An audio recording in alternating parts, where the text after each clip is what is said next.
Mhm.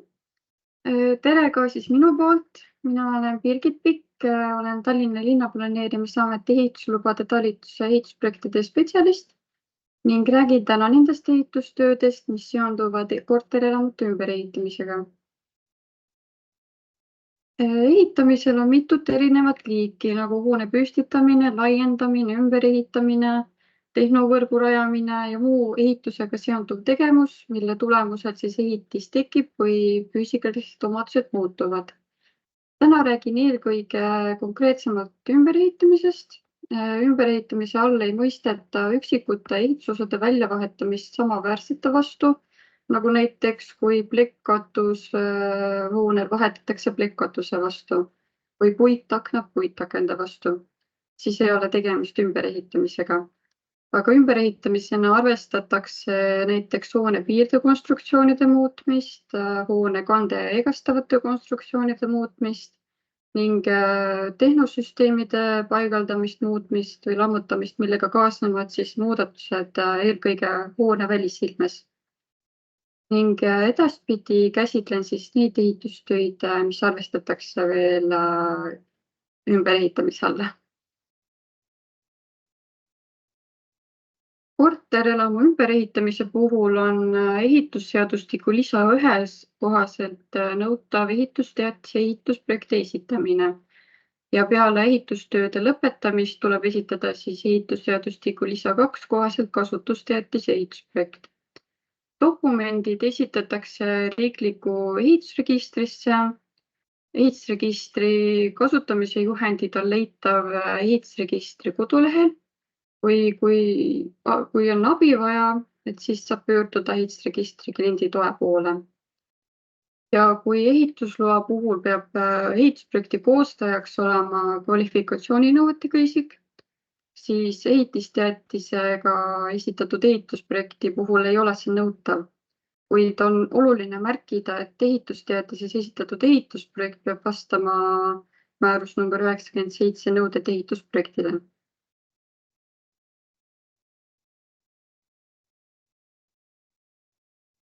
Üks sagedasemaid töid, mis meile praegu ametisse tuleb, on kandvatesse siseseintesse avade tegemine, kas siis kandva seina mahavõtmine, ukseava tegemine või muud sellist.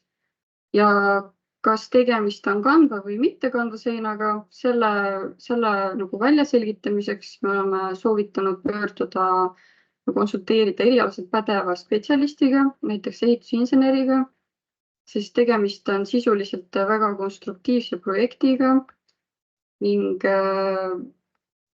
ehitusinseneril on nagu rohkem kogemust välja selgitada. Ja korter moodustab reeglina omaette tuletõkkesektsiooni, et korteri ümberehitamistel tuleohutus üldjuhul ei muutu ning eelnevalt võiks teha koostööd ka korteriühistu ja kaasomanikega, et teavitada neid ehitustööde tegemisest, prahist, mürast, et siis hiljem ehitustööde käigus ei tuleks naabritele üllatusena.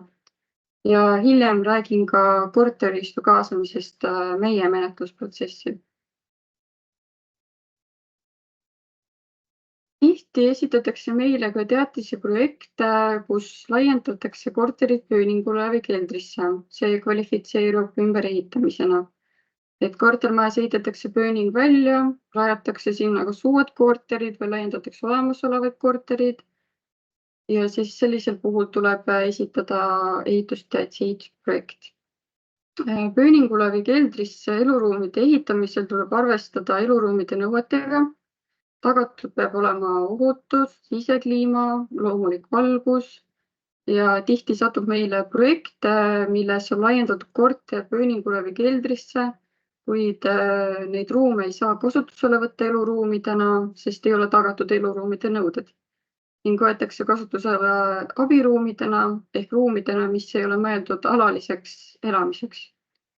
Ja keldrisse üldjuhul ei ole soovitatav eluruume ehitada, sest sisekliima tagamine on kulukas ja keeruline. Ja eelnevat võib tuleohutuslike küsimuste puhul konsulteerida Päästeametiga ja pädeva ehitusinseneriga, et selgitada välja, mis, kuhu, millistel tingimustel on võimalik treppiavasid rajada. Väga aktuaalne teema on ka päiksepaneelide paigaldamine hoonekatustele, üldjuhul hoonekatustele ning Tallinna kodulehel on päiksepaneelide paigaldamise kohta üsna täpne ja üksikasjalik juhend, kuidas toimetada ja millega arvestada.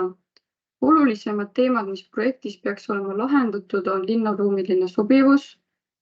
Selles juhendis on ka välja toodud näidised, mis võiks olla sobivad lahendused ja millised ei sobi. Samuti on oluline lahendada hoone kandevõime ehk ehitusprojekti osaks on olulisel kohal konstruktsioonide osa ning projektis peab olema üheselt mõistetavalt selgitatud, kuidas on tagatud hoone võime päikesepaneelide paigaldamisel. Ja samuti peab lahendama elektriosa ja tuleohutuse. Ümberehitamisena kvalifitseerub ka soojuspumpade paigaldamine. Teema on väga aktuaalne ning selliseid projekte esitatakse meile palju. Jällegi on Tallinna kodulehelt võimalik leida infot soojuspumpade paigaldamise kohta ning soojuspumpade puhul peab samamoodi olema lahendatud linnaruumiline sobivus, et kõige eelistatum lahendus on soojuspumpade välisosade välisagregaatide paigaldamine katusele, et oleks vähem nähtav või siis maapinnale varjastatult. Ja oluline on siin mainida ka müranõuete kohasust, et vastavalt Keskkonnaministri määruse number 71/51 kehtestatud normtasemed, millega peab siis arvestama projekteerimisel ja soojuspumba paigaldamisel. Ja olenevalt ka piirkonnast on veel määratud ära öised ja päevased müratasemed. Müranõuded peavad olema tagatud kinnistu piiril, kuid korterelamute puhul peab arvestama ka naabriga, et naaber korteriomanik ei peaks taluma üle normide soojuspumba mürataset. Ja müra peab olema projektiga ette nähtud ja et see on nõuetekohane ja et see ei ületa norme. Ja kui korterelamu on kultuurimälestis või asub miljööväärtuslikus piirkonnas või on miljööväärtuslik hoone, et siis tuleb arvestada ka nende nõuetega.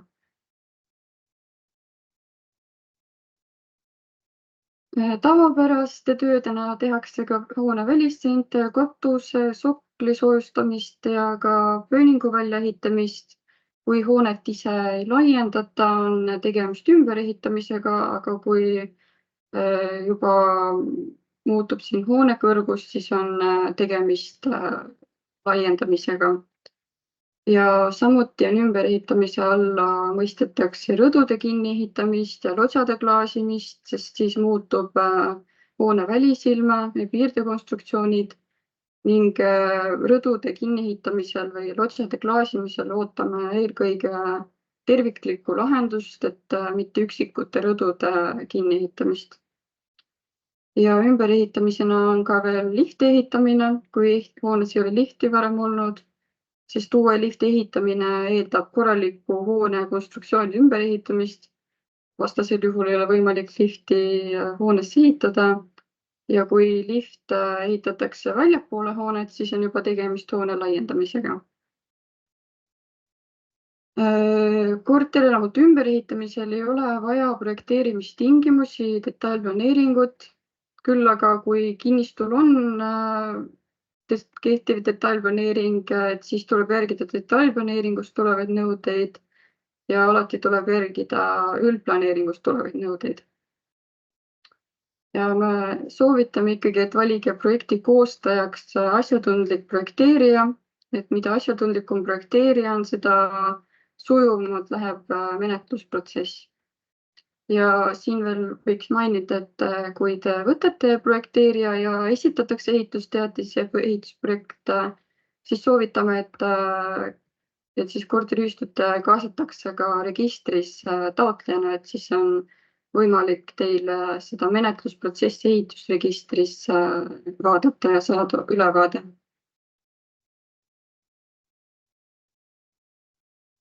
Siin slaidil olen siis toonud välja mõned näited ehitustöödest, mis ei nõua ehitusloa taotlemist või ehitusteatise esitamist, et näiteks kui fassaadimaterjal vahetatakse samaväärse vastu, olemasolev laudis vahetatakse samaväärse vastu ilma soojustamiseta ja ka varem mainisin, et kui plekk vahetatakse uue pleki vastu. Aga siin, kui näiteks puitaknad vahetatakse plastikakende vastu, siis see on juba ümberehitamine. Ja samamoodi ei ole vaja esitada ehitusteatist või loa taotlust, kui fassaadi värvitakse ja muudetakse hoonesisesed küttesüsteeme, kui ei toimu hoone välisilme muudatust. Samuti kui korteri sees kandvates seintes torude läbiviimine ühest toast teise soovitakse teha, et see ei ole ka samuti ehitusteatise kohustuslik.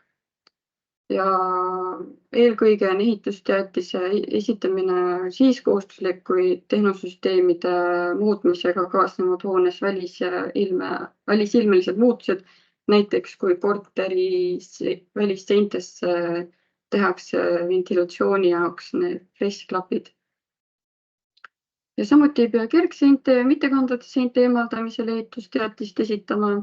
Alati tuleb aga arvestada ja olla kindel, et näiteks puitmajades on mõned siseseinad ka jäigastavad, et sellisel juhul tuleks konsulteerida jällegi mõne pädeva ehitusinseneriga, kes oskab seda täpsemalt hinnata.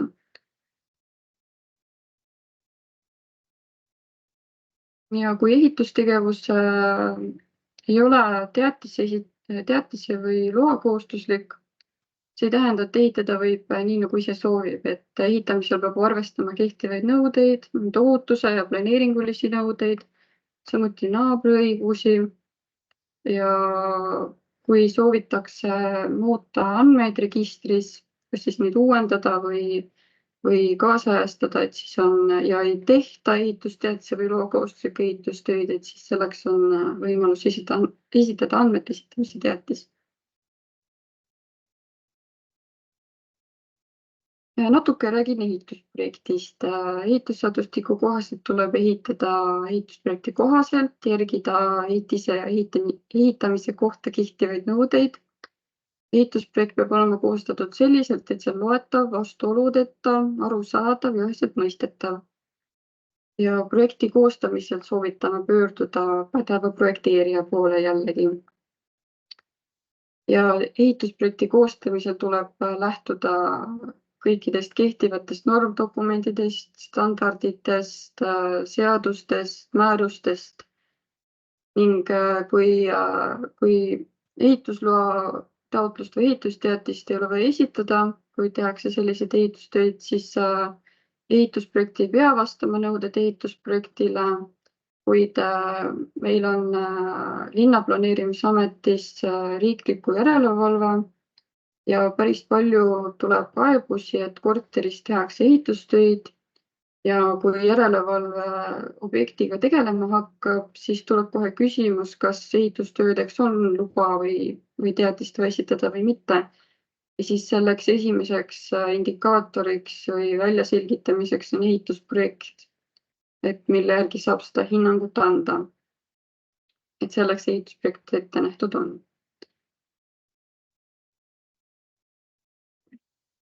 Nii. Natuke ka omavolilistest ebaseaduslikest ehitustöödest, need tuleb kindla peale siis seadustada, olenevalt siis millal on omavolilised ehitustööd tehtud, et kas enne 2003. aasta 1. jaanuarit tehtud ehitustööd peavad vastama ohutusnõuetele, pärast 2003. aasta ning enne siis 2015. aastat ehk siis enne ehitusseadustiku jõustumist tehtud ehitustööd peavad vastama nii ohutusnõuetele kui ka üldplaneeringu või projekteerimistingimustele.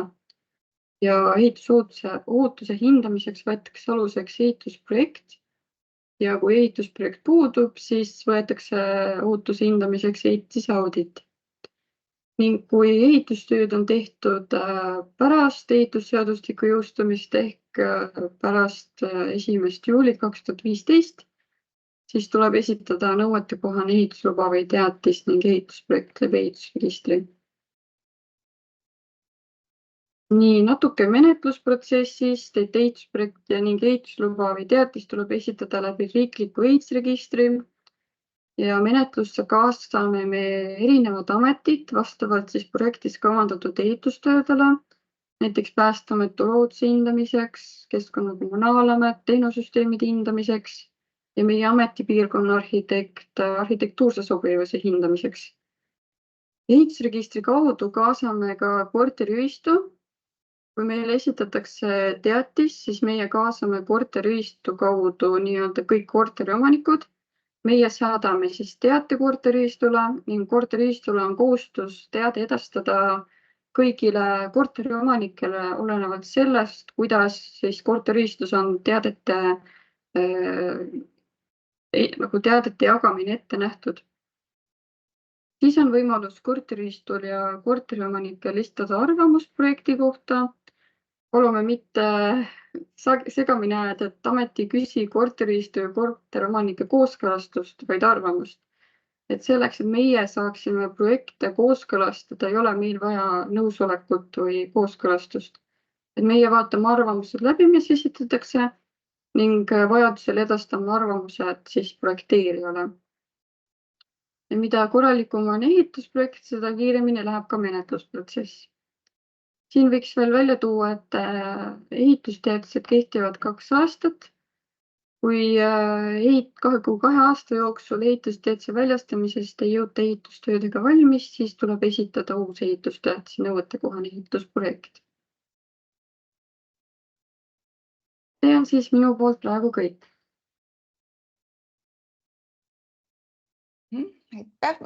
Vahepeal on laekunud siis ka küsimusi, ma vaatan kohe. Hakkan järjest pihta ette lugema, et peale hoone tulekahju lammutustööde jaoks, millal on vaja ehitusluba lammutamiseks ja millistel juhtudel seda vaja pole? Kes teostab järelevalvet, kes otsustab selle vajaduse? Kui tulekahjus on siis hoone hävinud, kas ma saan õigesti aru? Et millal esitada lammutus? Jah, tõenäoliselt on suur osa hoonest nagu kasutuskõlbmatu, et tuleks lammutada, jah. Ma saan niimoodi aru küsimusest ka. See on natuke väga spetsiifiline küsimus, et sellele ma ei oskaks niimoodi kohe vastata. Aga kui korteriühistu ei oska otsustada, et siis mis ta sellisel juhul, kas ta võib pöörduda siis kohaliku omavalitsuse planeerimise ehitusosakonna poole näiteks või et küsida nõu, et kuidas ta peaks toimima, et kõik oleks õige ja korrektne? Ja, et võib alati pöörduda ehitusosakonna poole selliste küsimuste puhul. Aga praegu jah, nii täpselt ei oska vastata. Võtame järgmise küsimuse. Mida saab teha üks korteri omanik, kui ta tahab suures renoveerimata majas oma rõdu klaaside raamideta klaasimissüsteemiga? Nagu ka mainisin, siis nende rõdude klaasimiste puhul me eeldame või ootame nagu terviklikku lahendust, et selliseid üksikuid lahendusi ei soovi, et nende arhitektuursete sobivuste seisukohast just tuleb nagu lahendada see terviklikult. Ja see klaasimised ja need on nagu ehitusteaduse kohustuslikud ehitustööd.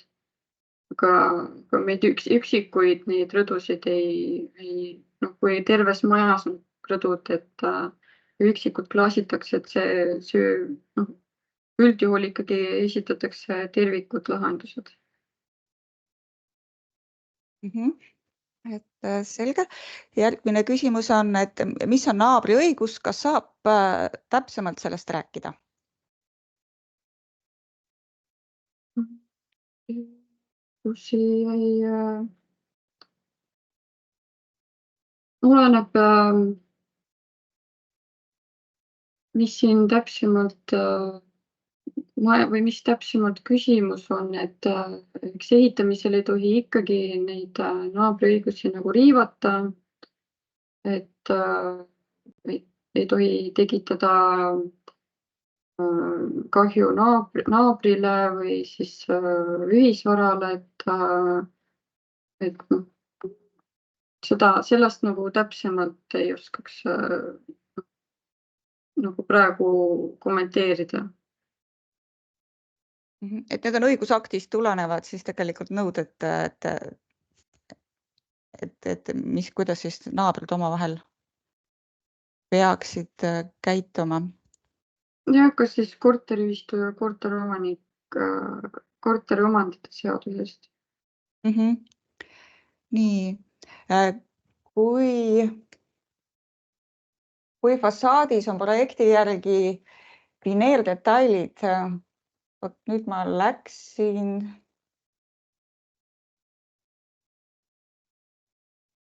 Ikkagi sarnane küsimus juba oli, aga see on siis esitatud nüüd siis teile ka, et kui fassaadis on projekti järgi vineerdetailid ja kui see asendada komposiidiga, see tähendab tulekindlama materjaliga, sertifikaadiga tõestatud, kas on vajalik projekti muudatus, et sulgudes siis Päästeameti kooskõlastust ei ole vaja.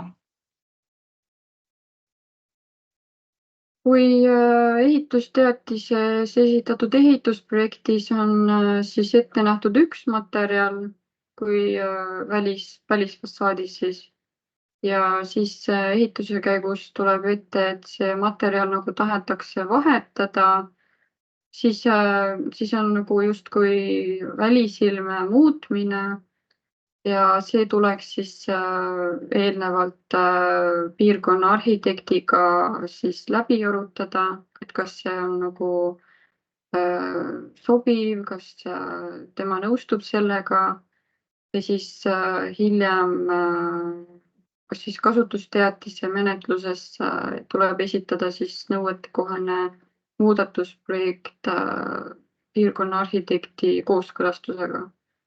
Seda ma nagu ütleks nii-öelda esmase kommentaarina, et kui muutub ainult niisugune välisilme, et siis jah, tuleb piirkonna arhitektiga see kooskõlastada. Järgmine küsimus, kui korteriomanik tahab teha korteris remondi käigus avatud köögi ja viia siis köök elutuppa koos seda teenindavate kommunikatsioonidega, vesi, kanal, ventilisatsioon ja vanasse kööki teha magamistuba, kas ta siis ei pea sellest informeerima korteriühistut ega teisi kaasomanikke? No see oleneb, kuidas korteriühistus on need teavitused ja ehitustööd ja kuidas see on ette nähtud, et Tallinna linnaplaneerimisamet korteriühistu ja korteromanike vahelistesse kokkulepetesse ei sekku, et see on kõik korteriühistu ja korteromanike vahelised kokkulepped, et kas nendest peab teavitama ja millal ja et see on nagu nende nagu kokkulepped siis.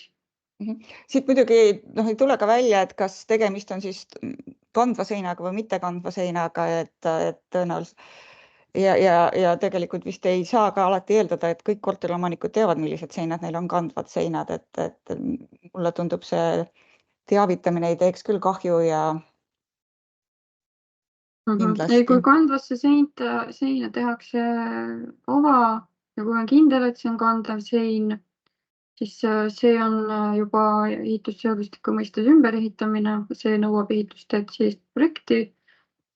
Et oleneb jah, kui meil on tulnud palju nagu selliseid projekte, kus eelkõige paneelmajadest tõstetakse eraldiseisev köök elutuppa, aga need, kus siis eelnevalt on see köök olnud, need ruumid on liiga väiksed, et neid ei saa kohe kindlasti magamistoana arvestada. et aga see on nagu mis on meie kogemuselt siin nagu läbi käinud, et kui neid kööke tahetakse elutubadesse suurtes paneelmajades nagu tõsta. Aga jah, kandejuhtide konstruktsioonide muutmine on kindlasti ehitusteatise ehitusprojekti kohustuslik. Aga jah, kas tegemist on kandejuhtide konstruktsiooni või kandeseinaga, et siis seda hindab eelkõige siis pädev ehitusinsener või projekteerija.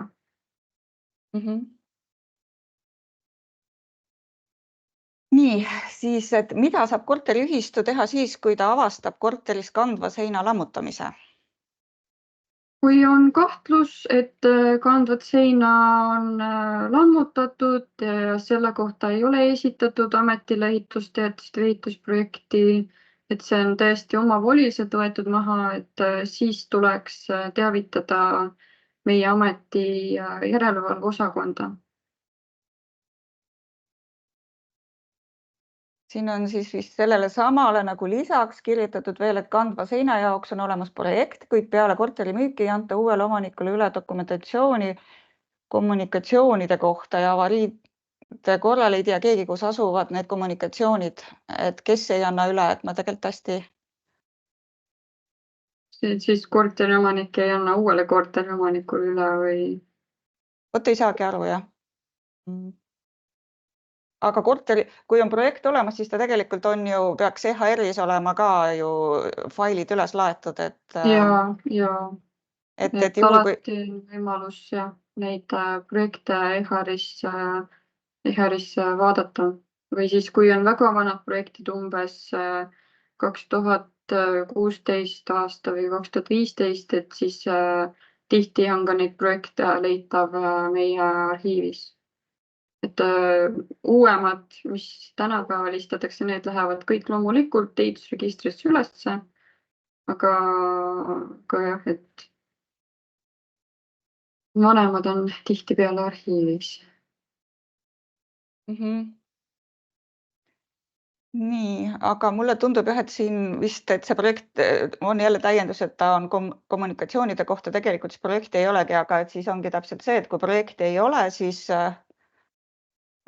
kandval seinal ava kohta on nagu olemas, kommunikatsioonide kohta ei ole, et siis, et mitte siis peab tegema, et siis. Nende, ikkagi tuleb ehitada ju ehitusprojekti kohaselt, et kui neid kommunikatsioone seal muudetakse korteri sees, siis meile ei pea iseenesest esitama, aga see on ju mõistetav, et ikkagi mingi dokumentatsioon selle kohta nagu peaks olema, kuidas need torud ja mis kalletega ja et see peaks nagu iseenesest ju olema, kui neid ehitustöid tehakse. Aga jah, lihtsalt meile nagu ei pea neid kommunikatsioonide ümberehitamist seal korteri sees ei pea nagu projektis käsitlema. Meie neid ehitusprojekte kommunikatsioonide muutmiseks sellisel kujul ei nõua. Selge. Ja siis mulle tundub, et siin on selle esimese küsimuse juurde vist on, et mis oli see lammutusloa kohta, et on juurde kirjutatud vist, et on hävinud ainult katus siis selle tulekahju tagajärjel. Et võib-olla see küsimus oli siis üldse nii, et kui on hoonel katus hävinenud, et kas ta siis või kas sa saad ise kommenteerida, et mida ikkagi täpsemalt on küsitud, tegelikult ma ei saa aru, et ma ei hakka arvama. Vaatan, kas ma näen seda küsimust. Ei, ma öelnud sulle, ma mõtlesin seda, kes selle siia chati kirjutas, et seda küsimust me enne esimesena juba arutasime, me ei saanud täpselt aru ja see täiendus tegelikult ka vist ei aita väga edasi. Üldjuhul ikkagi neid kui hoone on hävinud, siis pigem on mindud nagu seda teed pidi, et esitatakse siis kas selle hoone taastamiseks nagu ehitusteatis või ehitusluba või siis uue püstitamiseks, et et oleneb sellest olukorrast täpsemalt. Kas ta on täielikult hävinud või siis osaliselt hävinud, et mis siis sellega edasi nagu soovitakse teha, et siis lähtuvalt sellest saame äkki anda mingeid juhiseid või nagu aidata. Et tasub lihtsalt kohaliku omavalitsuse vastava ametnikuga ühendust võtta ja nõu pidada. Siis võtta ühendust konkreetselt. Mulle tundub siit chatist sai praegu küsimused küsitud, aga minul oli küsimus veel, et kuidas te arvate, et millises etapis peaks selle omaniku järelevalve kaasama, et kas siis juba, kui ehitusprojekti hakatakse tellima või siis kui hakatakse ehitama, ehitajat otsima? No sellele küsimusele ma ei oskakski niimoodi vastata, kuna omanik järelevalve kaasata, sest meie nagu selle infoga kohe midagi peale eriti nagu ehituslubade puhul ei panda nagu infot, et see isik või ettevõte hakkab tegema seda järelevalvet, et see ei ole nagu nende ehituslubade taotlemisel, esitamisel ei ole nagu aktuaalne. See küsimus tekkis mul just seoses sellega tegelikult, et siit ettekandest tuli ka välja, et te rõhutasite, et see ehitusprojekt või sellest eelnevast ettekandest siis ka, et see ehitusprojekt peab juba tegelikult ju korralikult tehtud olema ja igasugustele nõuetele vastama, et juhul, kui see korteriühistu ise ikkagi ja et siis tuleb see nagu valida siis nagu korralik ehitusprojekti koostaja, aga kui see korteriühistu ise tunneb, et ta ei suuda tegelikult nagu valida seda korralikku, et ta ei suuda neid nagu hinnata või eristada, et siis tegelikult ei ole ju vale ka juba projekti koostamise käigus ehitusomaniku järelevalve kaasata. See on juba korteriühistu nagu oma valik, et kas nad siis kaasavad või mitte.